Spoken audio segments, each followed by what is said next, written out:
Futsal জগতে পেশাদার দল হিসেবেই নাম লেখাতে যাচ্ছে বাংলাদেশ। আর পেশাদারিত্বের প্রথম ধাপ হিসেবে এশিয়ার চ্যাম্পিয়ন দেশ ইরান থেকে কোচ নিয়োগ দিয়েছে বাংলাদেশ ফুটবল ফেডারেশন।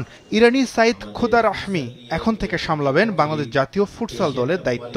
আজ আনুষ্ঠানিকভাবে কোচকে সামনে আনে বাফুফে। বাংলাদেশের ফুটসালের উন্নতির জন্য দেশের সব জায়গায় এই খেলার সংস্কৃতি গড়ে তুলতে হবে।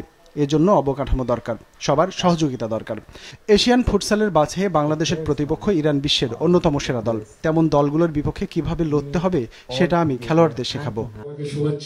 এএফসি এশিয়ান ফুটসাল বাছাই পর্বে গ্রুপ জিতে খেলবে বাংলাদেশ।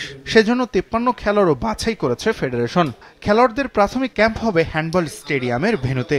ফুটসালের উন্নতিতে ফেডারেশন নিবিড়ভাবে কাজ করছে বলে জানান বাফুফে সভাপতি। আমাদের যাত্রার সাথেও কিন্তু দেশে পরিবর্তন আসবে। এই যাত্রার সাথে আমরা ফুটসল লিগ ভবিষ্যতে করতে যাব।